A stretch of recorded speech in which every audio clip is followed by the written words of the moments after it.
एक दिन राधा से सहा नहीं गया।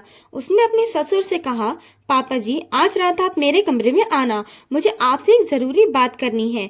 उसके ससुर जी ने मुस्कुराकर कहा, ठीक है बेटी, मैं आ जाऊंगा। फिर रात को जब राधा के ससुर उसके कमरे में पहुंचे तो राधा ने दरवाजा बंद किया और बोली, पापा जी, मैं यहाँ खुश हूँ, लेकिन कभी कभी अकेलापन लगता है। आप मेरे लिए परिवार हो। यह कहानी है राधा की, जो अपनी शादी के बाद लखनऊ के पास एक छोटे से गांव में आई थी। उसकी उम्र अभी 28 साल की है। वो बहुत गोरी और सुंदर है। लोग कहते हैं कि उसके पति अजय ने पिछले जन्म में कुछ पुण्य किए होंगे, जो उसे कितनी खूबसूरत पत्नी मिली। उसके बाल लंबे, घने और काले हैं, जो हवा में लहराते हैं। उसकी आंखें बड़ी बड़ी और काली हैं, जो देखने वाले को अपनी ओर आकर्षित करती हैं। उसकी कमर पतली है, लेकिन उसमें एक ग्रेस है जो चलते समय लोगों का ध्यान खींचती है। उसकी हंसी में एक अलग मिठास है जो सुनने वालों को खुश कर देती है। कभी कभी लोग सोचते हैं कि राधा इतनी खुशमिजाज क्यों है, क्यों उसके मन में कोई राज है। उसकी चाल में एक लय है जो देखने वालों को थोड़ा सा मोहित कर देती है। राधा की शादी अजय से हुई थी, जो शहर में एक कंपनी में नौकरी करता था। अजय का घर गांव में था, जहां उसके पिता रामलाल जी रहते थे। रामलाल जी की उम्र 52 साल के आसपास थी। वो मजबूत कद काठी के थे। उनके बाल थोड़े सफेद हो चुके थे, लेकिन चेहरे पर एक तेज था जो बताता था कि वो जीवन की हर चुनौती का सामना कर चुके थे। अजय की माँ कुछ साल पहले गुजर चुकी थी, इसलिए घर में अब सिर्फ रामलाल जी थे।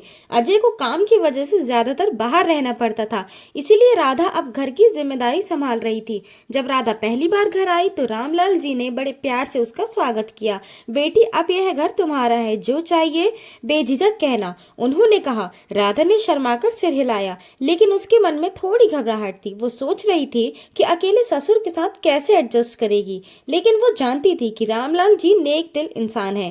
पहले दिन से ही घर का माहौल थोड़ा नया लगा। राधा सुबह उठी और चाय बनाई। रामलाल जी खेत से लौटे थे। उनके कपड़े थोड़े धूल भरे थे, लेकिन वो बड़े उत्साह में थे। बेटी, चाय मिलेगी? उन्होंने पूछा। राधा ने कप थमाया, और जब वो कप ले रहे थे तो उनके हाथ राधा के हाथ से हल्के से छू गए। वो स्पर्श इतना सामान्य था, लेकिन राधा को लगा जैसे कुछ हलचल हुई। रामलाल जी ने कुछ नहीं कहा, बस मुस्कुराए और चाय पीने लगे। राधा ने सोचा शायद यह बस इत्तेफाक है। वो रसोई में वापस गई और काम करने लगी। रामलाल जी बाहर बैठे चाय पी रहे थे, और राधा को लगा जैसे वो उसे देख रहे हैं। वो अपनी साड़ी ठीक करती रही, सोच रही थी कि क्या रामलाल जी नजरें उस पर है, लेकिन रामलाल जी बस आराम से चाय पी रहे थे। फिर दिन बीतने लगा। राधा घर के कामों में व्यस्त रहती। एक दिन शाम को घर की पुरानी अलमारी साफ करने का काम था। राधा अलमारी खोलकर चीजें निकाल रही थी। रामलाल जी आए और बोले, बेटी, मैं मदद कर दूं? राधा ने कहा, नहीं पापा जी, मैं कर लूंगी। लेकिन रामलाल जी ने जिद की और ऊपर शेल्फ के सामान निकालने लगे। राधा नीचे झुककर नीचे का सामान देख रही थी। अचानक एक पुरानी डायरी गिर गई। उसे राधा ये पकड़ी और छुकी। उस वक्त उसकी साड़ी का पल्लू थोड़ा सा सरक गया। रामलाल जी ने नजरें वहां पड़ गई, लेकिन उन्होंने कुछ नहीं कहा। राधा ने जल्दी से पल्लू ठीक किया और महसूस किया कि रामलाल जी की सांसें थोड़ी तेज हो गईं। रामलाल जी ने डायरी उठाई और बोला, यह मेरी पत्नी की डायरी है, इसमें पुरानी यादें हैं। राधा ने मुस्कुराकर कहा, पापा जी, आप बताओ ना उन यादों के बारे में। रामलाल जी बैठ गए और बताने लगे कि कैसे उनकी पत्नी घर संभालती थी, कैसे शाम को साथ बैठकर बातें करते थे। राधा सुन रही थी और सोच रही थी कि रामलाल जी कितने अकेले हैं। रात को राधा अपने कमरे में लेटी थी। अजय का फोन आया। वो बात कर रही थी, अजय, पापा जी बहुत अच्छे हैं, मुझे बेटी की तरह रखते हैं। अजय ने हंसकर कहा, हाँ, वो ऐसे ही है। लेकिन राधा के मन में वो अलमारी वाला पल घूम रहा था। अगले दिन सुबह राधा नहाकर निकली। उसके बाल गीले थे। वो तौलिए से पोंछ रही थी। रामलाल जी घर में थे। वो चाय बना रहे थे। राधा रसोई में आई। उसके गीले बालों से पानी टपक रहा था। गर्दन थोड़ी गीली हो गई थी। रामलाल जी ने देखा और बोले, बेटी, ठंड लग जाएगी, जाकर कपड़े बदल लो। लेकिन उनकी आवाज में थोड़ी नरमी थी, जैसे वो देखभाल कर रहे हों। राधा ने मुस्कुराकर कहा, पापा जी, आप चिंता मत करो, मैं ठीक हूँ। वो चाय पीने लगी और रामलाल जी उसके बालों को देख रहे थे। राधा को लगा जैसे उनकी नजरें उसके गले पर हैं, जहां पानी की बूंदें गिर रही हैं। लेकिन रामलाल जी बस सोच रहे थे कि राधा को घर में आराम मिलना चाहिए। धीरे धीरे राधा को रामलाल जी की बातचीत बढ़ने लगी। शाम को वो दोनों आंगन में बैठते। एक दिन रामलाल जी ने कहा, बेटी, तुम्हारा आवाज कितनी मीठी है, कोई गीत सुनाओ ना। राधा ने शर्माकर एक पुराना गीत शुरू किया। सजनवा बैरी हो गए हमार। रामलाल जी सुन रहे थे, उनकी आंखें बंद थी। गीत खत्म होने पर राधा ने पूछा, पापा जी कैसा लगा? रामलाल जी ने कहा, बहुत अच्छा बेटी, तुम्हारी आवाज में सुकून है। राधा खुश हो गई, लेकिन उसके मन में वो छोटी छोटी नजरों का खेल चल रहा था। वो सोच रही थी, क्या रामलाल जी उसे अलग ढंग से देखते हैं? लेकिन रामलाल जी के मन में सिर्फ पिता जैसा प्यार था। वो राधा में अपनी खोई हुई पत्नी की झलक देखते थे। एक शाम घर में पुरानी रेडियो चालू किया।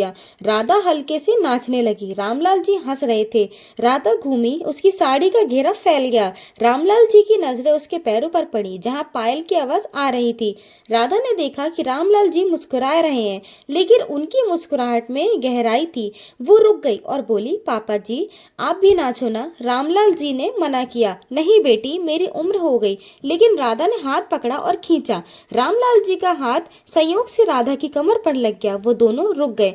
राधा ने हाथ छुड़ाया और बोली, सॉरी पापा जी। रामलाल जी ने कहा, कोई बात नहीं बेटी। लेकिन वो रात राधा सो नहीं पाई। सोच रही थी कि क्या ये सब सामान्य है। फिर दिन गुजरते रहे।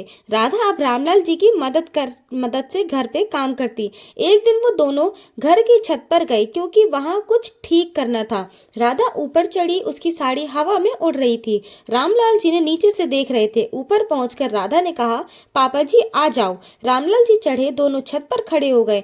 वहां से गांव का सुंदर नजारा था। रामलाल जी ने कहा, बेटी देखो कितना अच्छा लगता है। राधा ने देखा, उसके बाल हवा में उड़ रहे थे। रामलाल जी ने उसके बाल ठीक करने के लिए हाथ बढ़ाया, लेकिन रुक गए। राधा ने मुस्कुराकर कहा, पापा जी आप कितने केयरिंग हैं। लेकिन उसके मन में उस स्पर्श की कल्पना चल रही थी।